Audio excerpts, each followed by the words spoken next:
Nakamamahal na Panginoon, sa gabing ito, mga minamahal kong mga kapatid, bigyan natin ng pamagat ang ating pag-aaralan, malasakit.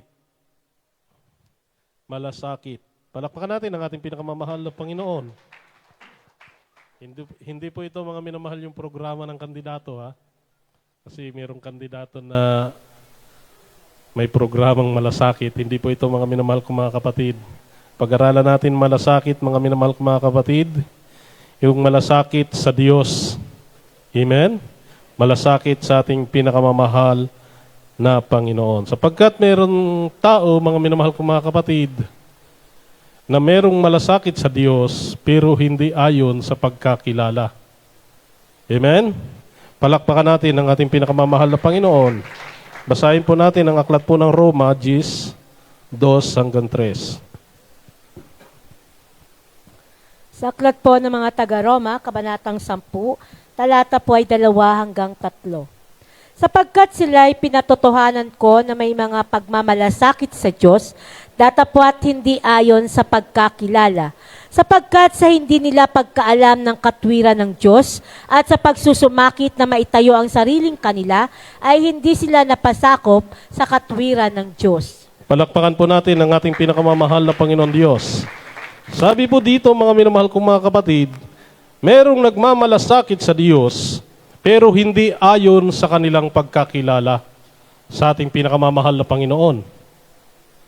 Kung ang Diyos ay kilala natin, mga minamahal kong mga kapatid, kung ang Diyos ay kinikilala natin bilang Diyos at Hari ng ating buhay, mga minamahal kong mga kapatid, hindi ang ating mga sarili ang masusunod, kundi ang ating pinakamamahal na Panginoon. Amen? Ang sabi ng Biblia, mga minamahal kong mga kapatid, sapagkat sila'y pinatutuhanan ko na may mga pagmamalasakit sa Diyos, datapwat hindi ayon sa pagkakilala. Kinikilala natin ang Diyos, Hari ng mga hari, Diyos ng mga Diyos, mga minamahal kong mga kapatid. Ang isang Kristiyano na kumikilala sa Diyos, na mataas na pagkakilala sa ating pinakamamahal na Panginoon, nagmamalasakit yan hindi sa labi. Nagmamalasakit yan, ipinapakita sa kanyang mga gawa. Amen. Palakpakan natin ang ating pinakamamahal na Panginoon. Dahil ang sabi ng 3, sapagkat sa hindi nila pagkaalam ng katuwiran ng Diyos at sa pagsusumakit na maitayo ang sariling kanila, ay hindi sila nagpapasakop sa katuwiran ng Diyos. Yung hindi itinuturing o hindi nagmamalasakit sa ating pinakamamahal na Panginoon, mga minamahal kong mga kapatid, ito po yung mga tao na ayaw magpasakop sa utos ng ating pinakamamahal na Panginoon. Ayaw magpasakop, ayaw nilang sumunod sa ipinag-uutos ng ating pinakamamahal na Panginoon Diyos. Amen? Kaya nga sinabi dito, nagmamalasakit ng hindi ayon sa kanilang pagkakilala. Amen? Kasi minsan pagka tayo po ay dumadalo, mga minamahal kong mga kapatid, minsan ang ating pinakamamahal na Panginoon, kilala lamang natin ayon sa kanyang pangalan. Hindi talaga natin kinikilala ang ating pinakamamahal na Panginoon. Dahil ang tunay na kumikilala sa ating pinakamamahal na Panginoon, mga minamahal, makikilala sa kanilang mga gawa. Kung ang pagkakilala natin sa Diyos ay Diyos ng mga Diyos, Hari ng mga hari, makikita po yan sa gagawin natin para sa Diyos. Yung pagmamalasakit natin para sa ating pinakamamahal na Panginoon. Amen? Palakpakan natin ang ating pinakamamahal na Panginoon. Dito sa banal na kasulatan, mga minamahal, makikita natin, mga minamahal, kung anong pagmamalasakit ang ginawa ni Maria sa ating pinakamamahal na Panginoong Hesus. Basahin natin ang aklat ng Juan 12:3-6. Sa aklat po ng Juan, kabanatang 12, talatang 3-6. Si Maria nga'y kumuha ng isang libra ng ongkwentong taganas na nardo na totoong mahalaga at ipinahiran ang mga paa ni Jesus at kinuskos ang kanyang mga paa ng kanyang mga buhok at ang bahay ay napuno ng amoy ng ongkwento. Datapwat si Judas Iscariote na isa sa kanyang mga alagad na sa kanya'y magkakanulo ay nagsabi, bakit hindi ipinagbili ang ongkwentong ito ng 300 denaryo at ibigay sa mga dukha? Ito'y sinabi nga niya, hindi sapagkat ipinagmamalasakit niya ang mga dukha, kundi sapagkat siya'y magnanakaw at yamang nasa kanya ang supot ay kinukuha niya ang doon ay inilalagay. Palakpakan natin ang ating pinakamamahal na Panginoon. Dito po makikita natin, mga minamahal, na yung pagmamalasakit ni Maria sa ating pinakamamahal na Panginoong Hesus, bagamat yung pabango na kanyang ginamit para ibuhos sa paa ng ating pinakamamahal na Panginoong Hesus, hindi basta-basta pabango lamang. Sinabi dito, ito po'y mamahaling pabango, napakahalaga nito, mga minamahal kong mga kapatid. Ipinapakita dito yung pagmamalasakit ni Maria sa ating pinakamamahal na Panginoong Hesus. Amen? Na kapag dapat nagbigay ang isang Kristiyano sa ating pinakamamahal na Panginoon, hindi dapat ito panghihinayangan. Amen?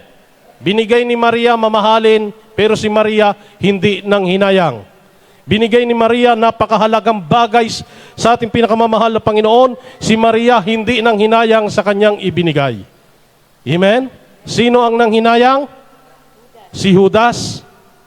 Kaya pag tayo nagbibigay sa mahal na Panginoon, mga minamahal, kung malaki man ang nabibigay natin sa Panginoon, huwag tayong manghihinayang. Amen?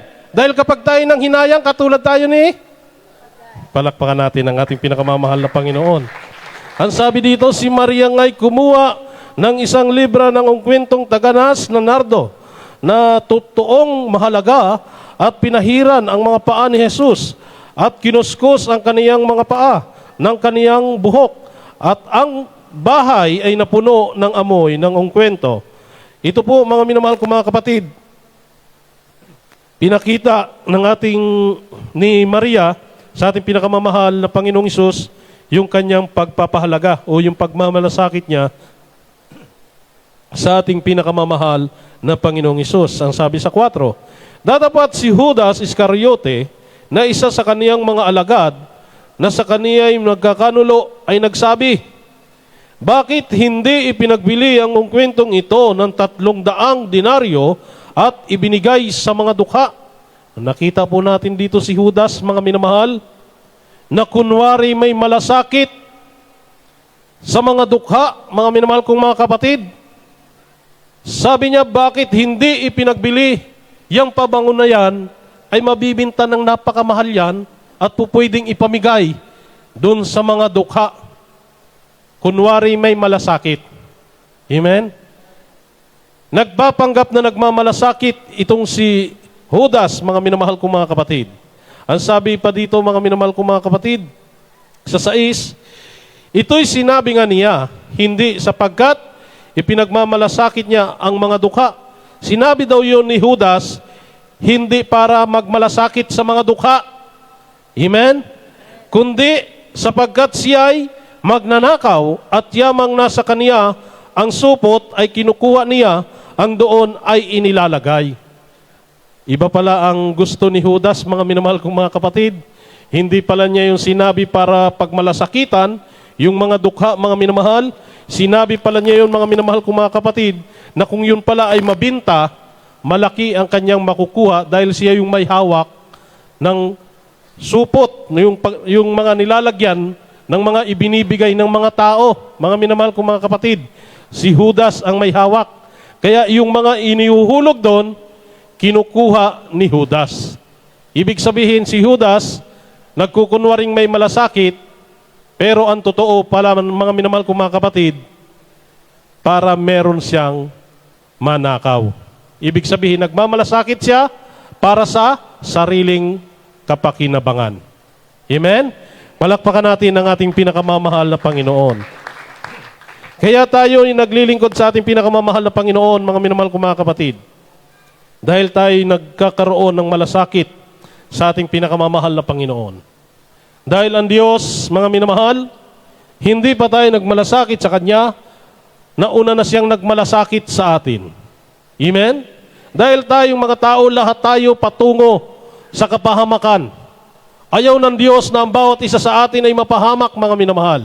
Kaya ang ating pinakamamahal na Panginoon Diyos, dahil mahal niya tayo, ipinagmamalasakit niya tayo, mga minamahal, isinugo niya ang kanyang bugtong na anak upang ikaw, ako, ay mahango patungo sa kapahamakan, magkaroon ng kaligtasan, mapatawad ang ating mga kasalanan. Amen? Makikita natin ang pagmamalasakit ng ating pinakamamahal na Panginoon sa mga tao. Amen? Kaya tayong mga tao, mga minamahal kong mga kapatid, kung paano tayo pinagmalasakitan ng Diyos, ganun din dapat tayo magmalasakit sa Diyos. Sa anong paraan? Yung paglilingkod natin sa mahal na Panginoon. Yung simpleng pagganap natin sa ating tungkulin, sa banal na gawain ng ating pinakamamahal na Panginoon ay pagmamalasakit sa Diyos. Yung tayo po, mga minamahal kong mga kapatid, ay nagiging kaisa sa mga pangangailangan. Tumutulong tayo sa mga pangangailangan ng bahay, sambahan, nagkakaroon tayo ng malasakit sa Panginoon. Amen? Dahil sa banal na kasulatan, mga minamahal, nung unang panahon, mga minamahal, sa panahon ni Propeta Hagay, ang mga tao, mga minamahal, walang malasakit sa Diyos. Pinababayaan nila na ang bahay ng Diyos ay nakatiwangwang, wasak, at walang nagmamalasakit miski isa para ito ay maitayo o maipaayos.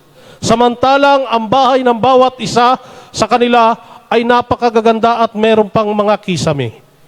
Kapag lumalabas sila ng pintuan ng kanilang bahay, hindi maaaring hindi nila makita ang bahay ng Diyos ay nakatiwangwang. Subalit ang nakalulungkot, wala ni isa ang nagmamalasakit sa bahay ng Diyos. Basahin natin, mga minamahal, aklat ng Hagay. Unang talata hanggang 4. Sa aklat po ng Hagay, unang kabanata, talata ay 1. Nang ikalawang taon ni Dario na hari, nang ika-6 na buwan ng unang araw ng buwan, dumating ang salita ng Panginoon sa pamamagitan ni Hagay na propeta kay Zorobabel na anak ni Sealtiel, na gobernador sa Juda, at kay Josue na anak ni Jozadak, at dakilang saserdote na nagsasabi, ganito ang sinasalita ng Panginoon ng mga hukbo, na sinasabi, ang bayang ito'y nagsasabi, hindi pa dumarating ang panahon ng ipagtatayo ng bahay sa Panginoon. Nang magkagayoy, dumating ang salita ng Panginoon sa pamamagitan ni Hagay na propeta na nagsasabi, panahon baga sa inyo na tumahan sa inyong mga nakikisamihang bahay, samantalang ang bahay na ito ay namamalaging wasak? Palakpakan natin ang ating pinakamamahal na Panginoon. Anong katuwiran ng mga tao ng panahon ni Hagay?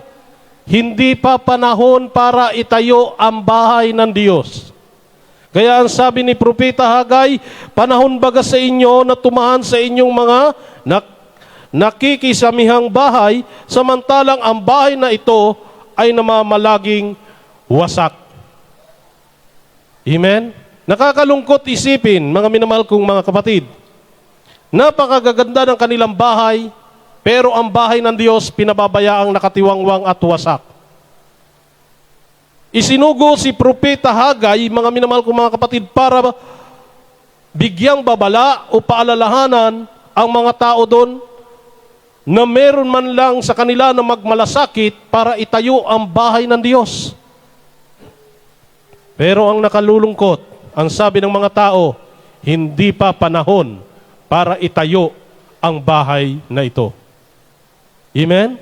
Anong ibinunga, mga minamahal kong mga kapatid? Dahil hindi sila nagmalasakit sa bahay ng Diyos.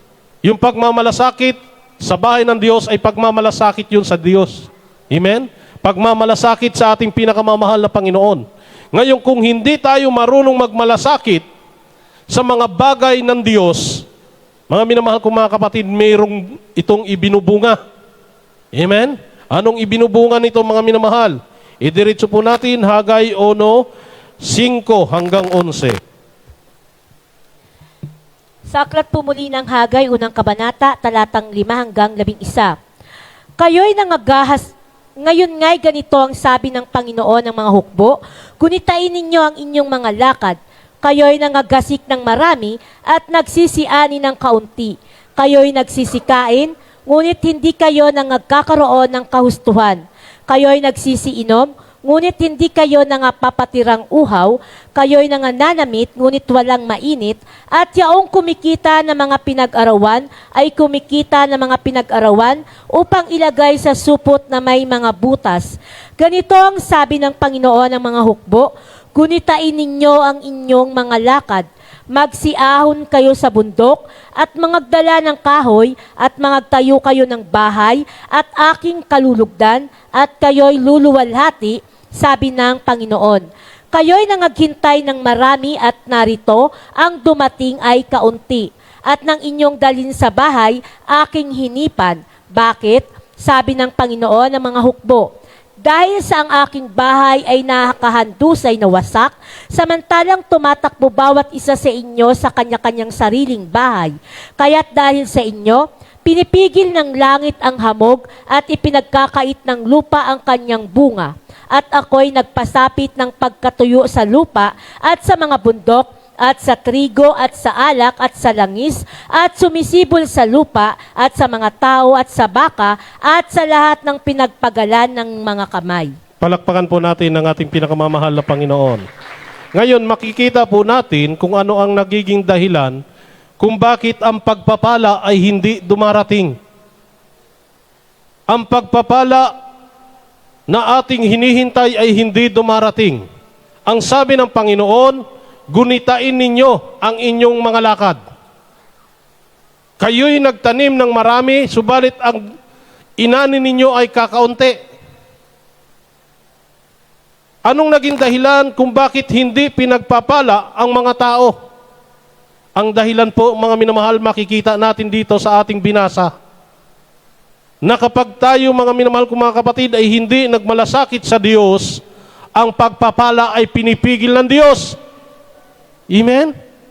Palakpakan natin ang ating pinakamamahal na Panginoon. Dahil ang linaw na sinabi dito, mga minamahal, ngayon ngay, ganito ang sabi ng Panginoon ng mga hukbo, gunitain ninyo ang inyong mga lakad. Tingnan daw po natin ang ating mga lakad. Tingnan natin kung ano yung ginawa natin sa Diyos. Tingnan natin kung anong paglilingkod ang ginawa natin sa ating pinakamamahal na Panginoon. Sabi sa 6, kayo'y nangaghasik ng marami at nagsiani ng kaunti. Nagtanim ng marami, pero kakaunti ang inani. Kayo'y nagsikain, ngunit hindi kayo nagkaroon ng kaustuhan. Kumakain naman sila, mga minamahal, pero hindi sila nagkakaroon ng kakuntintuhan o hindi sila nabubusog. Kayo'y nagsisiinom, ngunit hindi kayo nangapapatirang uhaw. Umiinom sila ng tubig, pero hindi pa rin nawawala yung kanilang pagkauhaw.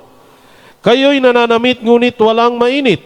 At yaong kumikita ng mga pinag-arawan ay kumikita ng mga pinag-arawan upang ilagay sa supot na may mga butas. Yun daw pong mga kumikita kahit anong laki ng kinikita nila, mga minamahal kong mga kapatid, kumikita sila ng arawan o anumang pinagkakakitaan nila, mga minamahal, dahil sila nga po ay hindi nagpapahalaga sa ating pinakamamahal na Panginoon, hindi sila nagmamalasakit sa Diyos, yung kanilang kinikita ay nauuwi lamang sa wala. Minsan nangyayari sa atin, iniisip natin, ang hawak mo, ang laki-laki pa ng pera, kinabukasan, ubos na agad. Amen? Pag gano'n ang nangyayari, mga minamahal ko mga kapatid, pag nangyari na sa atin ang mga ganito, ang sabi ng Panginoon, gunitain natin ang ating mga lakad.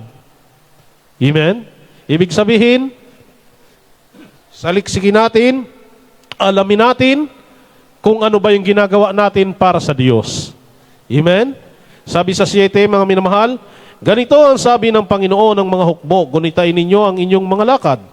Magsiahong kayo sa bundok at magdala kayo ng kahoy at magtayo kayo ng bahay at aking kalulugdan at ako'y luluwalhati, sabi ng Panginoon. O kapag ang mga tao'y sumunod sa utos ng Diyos, mga minamahal, nagkaroon ng pagmamalasakit sa ating pinakamamahal na Panginoon, anong sabi ng Panginoon? Kalulugdan ng Diyos yung mga taong nagmamalasakit sa Kanya. Amen? Palakpakan natin ang ating pinakamamahal na Panginoon. Ang sabi sa 9, mga minamahal, kayo'y nangaghintay ng marami at narito ang dumating ay kaunti. May inaasahan kang pagpapala. Inaasahan mo ang laki ng pagpapalang darating sa iyo ngayong linggong ito. Pero nagulat ka, bakit kakaunti ang dumating? Ito na yon, mga minamahal. Kayo'y nagaghihintay ng marami at narito ang dumating ay kaunti. At nang inyong dalhin sa bahay, aking hinipan. Bakit? Sabi ng Panginoon ng mahukbo. Dahil sa ang aking bahay ay nahandusay na wasak, samantalang tumatakbo bawat isa sa inyo sa kaniyang sariling bahay. Yun daw pong pagpapala na kapag dinala nyo na sa inyong tahanan, mga minamahal kong mga kapatid, hinihipan ng Diyos. Ibig sabihin, bakit madaling nauubos? Minsan magtataka ka, magugulat ka. Wala ka naman halos binili, ubos na agad ang pera mo. Amen? Anong sabi ng Panginoon? Hinihipan niya. Pagka ganun ang nangyari, gugunitain nyo na ang inyong lakad. Amen? Palakpakan natin ang ating pinakamamahal na Panginoon Diyos. At ang sabi pa dito, bakit nangyayari yun, mga minamahal? Dahil daw po, pinababayaan ng mga taon yung kanyang bahay sa panahon na yon na nakatiwangwang, wasak at walang nagmamalasakit na ito ay itayo. Ibig sabihin, mga minamahal, kapag tayo naging pabaya sa ating pinakamamahal na Panginoon Diyos, hindi lamang sa panahon ni Propeta Hagay mangyayari yon, mga minamahal, kahit sa panahon natin ngayon, mangyayari pa rin yan. Amen? Na kapag tayo walang malasakit sa gawain ng Diyos, wala tayong malasakit sa ating pinakamamahal na Panginoon, yung binanggit dito, mga minamahal kong mga kapatid, pipigilin ng Diyos yung mga pagpapala at ito ay hindi makakarating sa atin. Amen? Hindi lamang sa panahon ni Propeta Hagay, mga minamahal kong mga kapatid, dahil ang sabi ng Panginoon, ako ang Diyos na hindi nagbabago. Amen? Kung ano yung panahon noon, mga minamahal kong mga kapatid, na kanyang pinarurusahan ang mga tao kapag nagkakasala, maging sa panahon natin ngayon, mga minamahal, ganun pa rin ang gagawin ng Panginoon. Amen? Palakpakan natin ang ating pinakamamahal na Panginoon Diyos.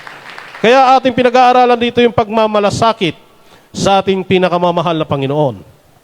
Ang sabi sa Diyos, kaya't dahil sa inyo, pinipigil ng langit ang hamog at ipinagkakait ng lupa ang kaniyang bunga.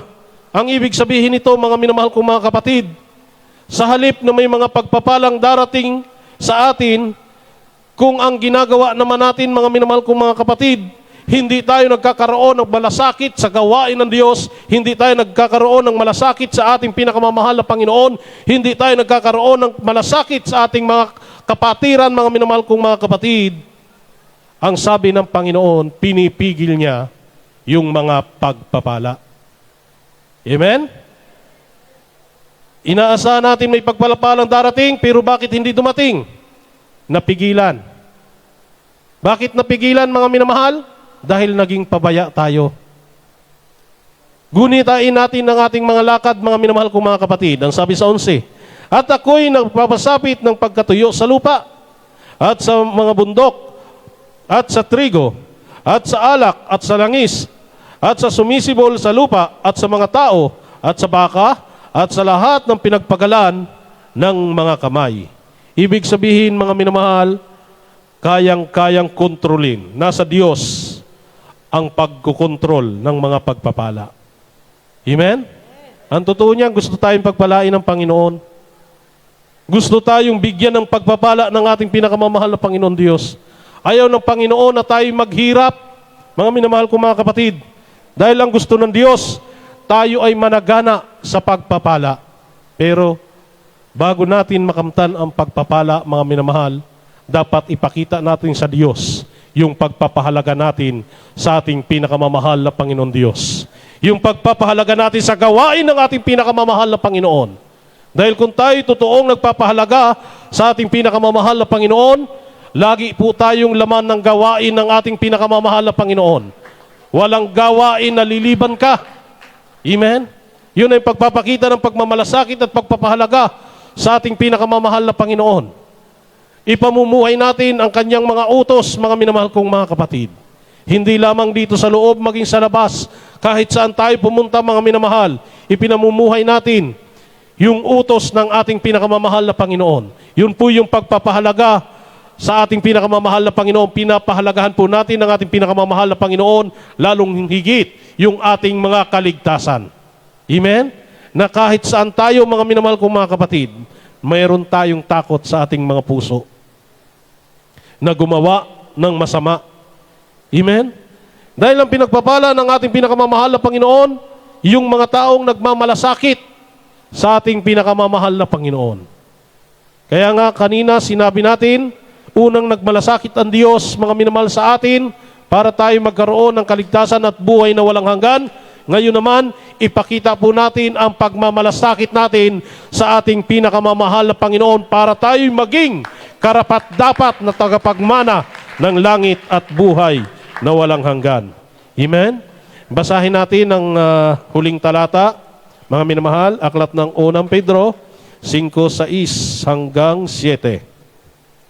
Sa aklat po ng unang Pedro, kabanatang 5, talatang 6 hanggang 7. Kaya't kayo'y magpakababa sa ilalim na makapangyarihang kamay ng Diyos upang kayo'y kanyang itaas sa kapanahunan, na inyong ilagak sa kanya ang lahat ng inyong kabalisahan, sapagkat kayo'y ipinagmamalasakit niya. Palakpakan natin ang ating pinakamamahal na Panginoon. Ano yung ating nabasa? Ipinagmamalasakit tayo ng ating pinakamamahal na Panginoon. Kaya't kayo'y magpakababa sa ilalim ng kapangyarihang kamay ng Diyos upang kayo'y kaniyang itaas sa kapanahunan, manatili yung pagiging mapagpakumbaba. Amen? Ayaw ng Diyos yung meron tayong mga pride, yung tayo'y mapagmataas, mga minamahal kong mga kapatid. Ang gusto ng Diyos, mga minamahal, manatili tayong mapagpakumbaba sa harapan ng ating pinakamamahal na Panginoon, na inyong ilagak sa Kanya ang lahat ng inyong kabalisahan, sapagkat ipinagmamalasakit niya, sapagkat kayo'y ipinagmamalasakit niya. Palakpakan po natin ang ating pinakamamahal na Panginoon. Napakaganda, mga minamahal kong mga kapatid, na pangako ng mahal na Panginoon kapag tayo nagmamalasakit sa Diyos. Ang sabi ng Panginoon, kung ikaw ay nababalisa, mga minamahal kong mga kapatid, ilagak natin sa ating pinakamamahal na Panginoon. Anong ibig sabihin, mga minamahal? Idaing mo sa ating pinakamamahal na Panginoon. Meron kang problema, mga minamahal kong mga kapatid. Meron kang karamdaman, mga minamahal kong mga kapatid. Meron kang mga alalahanin, mga minamahal kong mga kapatid. Nasa kahirapan ka ng buhay, mga minamahal. Nandun ka, mga minamahal kong mga kapatid, sa sakuna, mga minamahal kong mga kapatid. Ang sabi ng Panginoon, ilagak ninyo sa akin sapagkat kayo'y ipinagmamalasakit ko. Ibig sabihin, mga minamahal, na kapag tayong mga Kristiyano ay nagmalasakit sa Diyos, yung mga panalangin natin, tutugunin ng ating pinakamamahal na Panginoon. Ibibigay ng Diyos, mga minamahal kong mga kapatid, kung ano yung gusto natin, mga minamahal. Hindi pa natin hinihingi, ibinibigay na ng ating pinakamamahal na Panginoon. Dahil yun po yung pagpapala ng ating pinakamamahal na Panginoon kapag tayo ay nagpahalaga, nagmalasakit sa ating pinakamamahal na Panginoon. At ang pagmamalasakit sa ating pinakamamahal na Panginoon ay ang pagtupad at pagsunod sa utos ng ating pinakamamahal na Panginoon, at ito ay ating ipinamumuhay. Amen? Palakpakan natin ang ating pinakamamahal na Panginoon Diyos. Kaya po sa atin pong lahat, mga minamahal kong mga kapatid, magkaroon tayo ng totoong malasakit sa ating pinakamamahal na Panginoon. Narinig naman po natin yung bunga nung walang malasakit sa Diyos. yung mga pabaya, mga minamahal, nakita po natin na sa halip na pagpalain sila ng mahal na Panginoon, pinipigil ng Diyos ang mga pagpapala. Pero kapag nagpatuloy tayo doon, mga minamahal, namatay tayo sa pagiging pabaya natin, mga minamahal, hindi lamang yun ang aabutin ng taong pabaya o walang malasakit sa Diyos. Tiyak na tiyak ang apoy ng impyerno. Amen? Pero sa mga tao na nagmamalasakit o nagpapahalaga ng lubos sa ating pinakamamahal na Panginoon, ang pangako ng Diyos, kung ikay nahihirapan, dalahin mo sa akin, sabi ng Panginoon, ilagak ninyo sa akin. Kung kayo may kabalisahan, ilagak ninyo sa akin. May mga problema, ilagak ninyo sa akin. Ako ang bahala dyan. Tutugunin ko kung ano yung inyong kagustuhan. Amen? Kaya napakasarap, mga minamahal kong mga kapatid, yung tayo po ay magkaroon ng totoong malasakit sa Diyos. Dahil hindi natin alam, ipinaglalaban tayo ng ating pinakamamahal na Panginoon Diyos. Amen? Hindi ikaw ang lalaban sa problema mo, hindi ikaw ang lalaban sa mga suliranin mo, ang Diyos ang nakikipaglaban sa mga problema ng mga taong nagmamalasakit sa Kanya. Amen? Palakpakan natin ang ating pinakamamahal na Panginoon. At hanggang dito lang po, mga minamahal kong mga kapatid, para po sa pagpapatuloy, mga minamahal, ating pong ibinibigay sa ating pong beloved